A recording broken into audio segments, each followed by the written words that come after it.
सुनहरी रोशनी को अपने सामने देखने के बाद में वहां पर खड़े हुए गजानन और उसके साथ में जितने भी एल्डर्स थे वो सभी सदमे के अंदर जा चुके थे, क्योंकि आज तक उन लोगों ने जो भी रंग देखा था ना, उसके अंदर सबसे ज्यादा पावरफुल जो रंग था वो था गहरा लाल। लेकिन आज तक उन्होंने अपने सामने का ये नजारा कभी भी नहीं देखा था। ये वास्तव में उस सबसे बहुत ज्यादा दूर था। ये एक ऐसी चीज थी जिसको देखना इन लोगों के लिए बहुत ज्यादा मुश्किल था।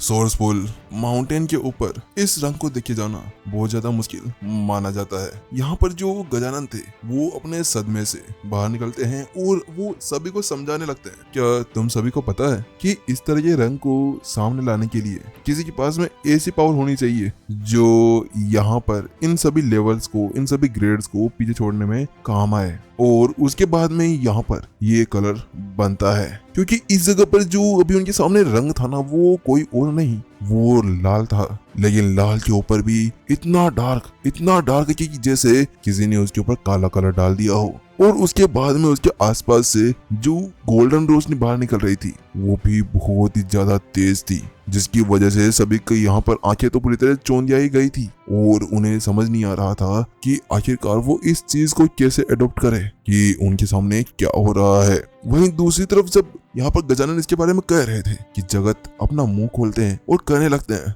अगर ऐसी बात है एल्डर, तो इसका मतलब क्या है कि जो हमारी वो चक्र था वो यहाँ पर ऐसे नहीं टूटा, वो खराब नहीं था। उसके पीछे का होने का कारण यही है कि जिस जीनियस के बारे में हम लोग बातें कर रहे हैं वो वास्तव में है। यहाँ पर जो गजानन थे वो उस शब्द को सुनने के साथ में ही उसको देखते हैं और अपना सर हिलाते हैं और कहते हैं, हाँ, इसका मतलब तो यही हुआ। आखिरकार हम लोगों ने यहाँ पर देखा है कि वो किस तरह से रिएक्ट कर रहा है। लेकिन उसके साथ में जगत कहता है, लेकिन फिर ये पहले क्यों नहीं चमका, ये अभी क्यों चमक रहा है? तो उसके साथ में गजानन बताते हैं, मुझे ऐसा लगता है कि वो जो जीनियस था वो जब यहाँ से गया तो उसके बाद में जो हमारा ये सोर्स पूल पर्वत है, इसके ऊपर इतनी ज्यादा कैपेसिटी नहीं थी जो उसकी ताकत को यहाँ पर नाप सके। शायद उसकी ताकत वास्तव में हमारे सोचे जाने से बहुत ज्यादा ही खतरनाक होगी। इसी वजह से शायद वो यहाँ पर अभी इस चीज को हम लोग देख पा रहे हैं, वो भी उसके जाने के इतने ज्यादा बाहर। गजानन यहाँ पर इन सभी बातों को बहुत ज्यादा डीपली अंदर बोल रहे थे।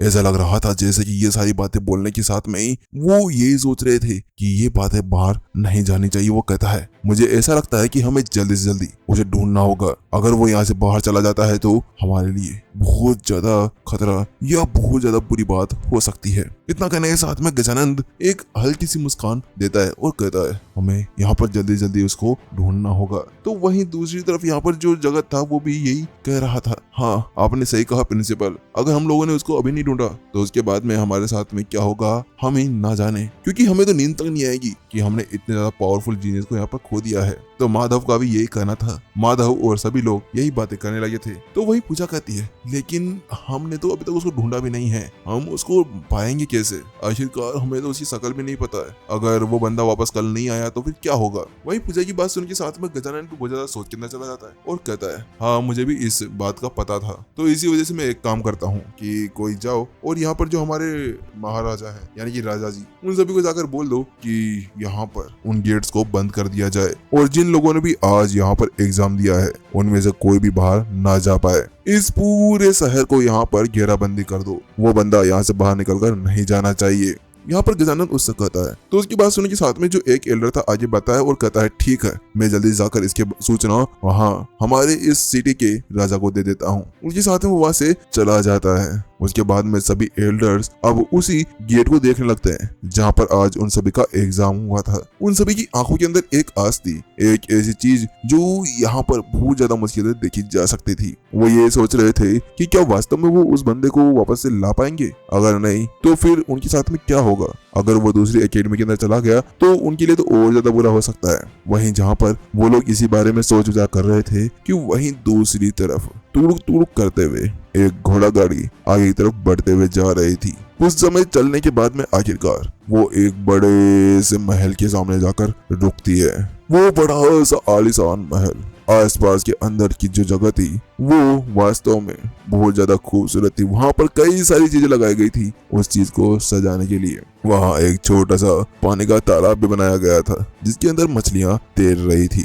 घोड़ा गाड़ी को वहां पर रुकते ही अचानक से वहां पर कुछ सोल्जर्स भागते हुए आते हैं और उसके साथ में ही उनमें से एक सैनिक आगे आते कहता है, मिस आप आ गई, क्या आपका मूल्यांकन वहां पर कंप्लीट हो गया है? क्या आप मुझे बताएंगी कि आखिरकार क्या आपने अपने किसी टीचर को यहाँ पर ढूंढ लिया है या फिर आप ऐसे ही वापस आए? वहां पर वो उससे कहता है तो उसके साथ में नंदनी कहती है, नहीं नहीं, हमारा एग्जाम आज नहीं हुआ।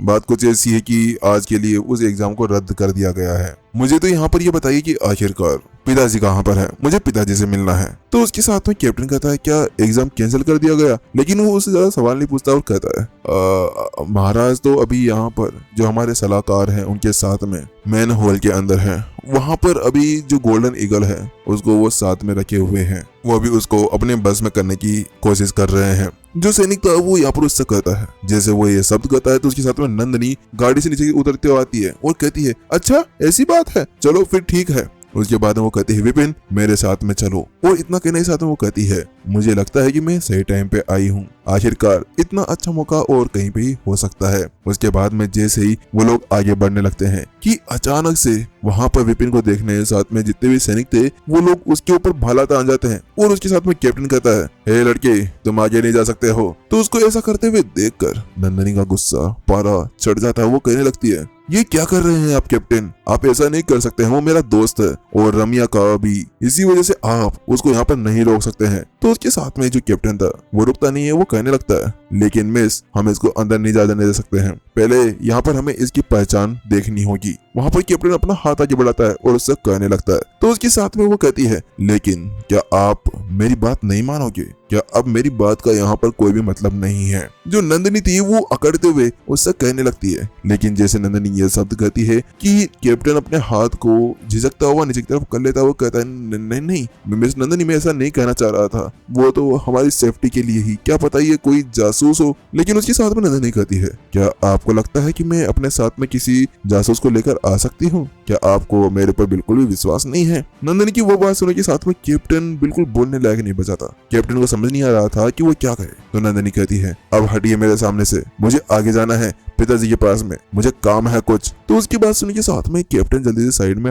हट जाता है। कैप्टन यही यहाँ पर जानना चाह रहा था कि ये बंदा है कौन। उसके साथ में वो उसको बहुत ज्यादा संकीर्ण नजरों के साथ में देखने लगता है। तो वहीं दूसरी तरफ नंदनी और विपिन दोनों अब उस महल के अंदर की तरफ जाने लगते हैं। वहीं दूसरी तरफ नंदनी के माथे के ऊपर पसीने की बूंदें टपकने लगती है और वो एक जगह जाने के बाद में ये देखती है कि कैप्टन उसके आसपास तो नहीं है। उसके बाद में वो कहती है, हे भगवान ये क्या हो गया? मैं तो यहाँ पर मेरे को लगा कि आज तो मैं अंदर भी नहीं आ पाऊंगी। जो नंदनी थी वो वहां पर कहने लगती है और बताती है कि ये कैप्टन बहुत ज्यादा खतरनाक है विपिन। वास्तव में अगर मैं ये नहीं कहती ना कि तुम हमारे दोस्त हो तो ये तो तुम्हें अंदर भी नहीं आने देता। ये तो अच्छी बात है कि मैंने यहाँ पर कोई अच्छा बहाना बना दिया। तो वहीं दूसरी तरफ विपिन भी अपना सर हिलाता है और कहता है, आपका धन्यवाद कि आपने मेरी इतनी ज्यादा मदद की। तो उसके साथ में यहाँ पर नंदनी कहती है, नहीं नहीं धन्यवाद की कोई बात नहीं है ना विपिन, तुम हो जो यहाँ पर मेरी मदद कर रहे हो। आखिरकार धन्यवाद तो मुझे कहना चाहिए तुमसे। और इसके अलावा मैं रमिया नहीं हूँ, मैं उसकी जैसी नहीं हूँ। मैं यहाँ पर इतना ज्यादा लालची नहीं हूँ कि इतने ज्यादा अच्छे लड़के को यहाँ पर किसी तरह से मैं परेशान करूँ। वहीं जब यहाँ पर वो ये शब्द कहती है तो उसके साथ में विपिन भी अपना सर हिला देता है और एक मुस्कान दे देता है। तो उसके साथ में नंदनी कहती है, और इसके अलावा विपिन अगर तुम एक बार मेरी यहाँ पर मदद कर देते हो और यहाँ पर मेरे सिल्वर ईगल को यहाँ पर पिताजी के उस कब्जे के अंदर ले जाते हो तो उसके बाद में मैं तुम्हें यहाँ पर 200 सिक्के दूंगी। नहीं 200 नहीं, 196 सिक्के दूंगी। यहाँ पर वो उससे कहती है। लेकिन उसकी बात सुनने के साथ विपिन अपनी आंखें सिकोड़ लेता है और कहने लगता है, क्या 196? लेकिन ऐसा क्यों? तो उसके साथ में वो कहती है, वो क्या हुआ कि मैं जब एग्जाम देने गई थी तो वहां पर मैंने कुछ सिक्के उड़ा दिए थे और मेरे पास में 196 सिक्के पड़े हुए हैं, तो इसी वजह से मैं तुम्हें यही दे सकती हूँ। तो उसकी बात सुनने के साथ विपिन एक पल के लिए चौंक जाता है और वो नंदनी को ऊपर से नीचे देखने लगता है। उसके साथ में यहाँ पर नंदनी कहने लगती है, अरे नहीं पिताजी से मैं बाद में और ज्यादा मांग लूंगी, तुम इसकी चिंता मत करो। तो उसके साथ विपिन अपना सर हिलाता है और मन ही मन में सोचने लगता है, उसने कभी भी आज तक ये नहीं सोचा था कि क्या वास्तव में यहाँ पर राजा की बेटी के पास में भी इस तरह से संसाधनों की कमी हो सकती है। वो वास्तव में जब यहाँ पर हासना और उसकी बाकी जो फ्रेंड्स थी वो सभी जब खर्चा करती थी तो किसी के बारे में सोचती तक नहीं थी, लेकिन इसको यहाँ पर सोचना पड़ रहा था।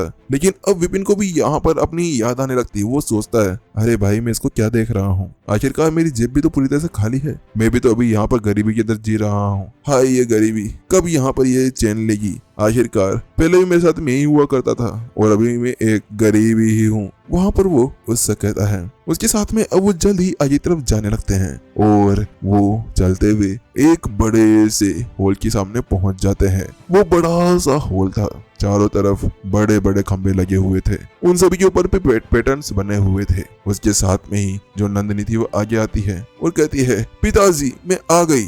लेकिन जब वो यहाँ पर ये शब्द कहती है कि उसके साथ में ही अचानक से वहाँ पर आवाज आती है, नहीं अभी मत बोलो। उसके साथ में ही यहाँ पर उसको आवाज आती है और नंदिनी वहीं पर ही रुक जाती है। उसके साथ में वो देखती है तो वो पाती है कि उसके पिताजी सामने बैठे हुए थे। सामने ही यहाँ पर एक बड़ी सी कुर्सी थी जिसके ऊपर उसके पिताजी थे और वो अपने सामने के नजारे को देख रहे थे। उसके साइड में खड़े थे वहाँ के उनके सलाहकार देव, जो यहाँ पर अभी एक बड़े से चीता या बड़े से ईगल को देख रहे थे। वो ईगल दिखने में यहाँ पर एक बुल की साइज का था और इसके अलावा वो दिखने में शायद यहाँ पर बुल ना लगे, लेकिन वो यहाँ पर शेर और ईगल का थोड़ा सा मिला जुला लग रहा था, क्योंकि उसकी चोंच तो थी यहाँ पर ईगल की, लेकिन उसका जो बीच का बदन था वो यहाँ पर एक शेर का लग रहा था। लेकिन उसके साथ में उसके अंदर जो सबसे ज्यादा अलग चीज थी वो ये थी कि उसके दो बड़े बड़े पंख थे और उनके जो फेदर्स थे वो यहाँ पर सिल्वर कलर के अंदर थे, यानी कि वो सिल्वर से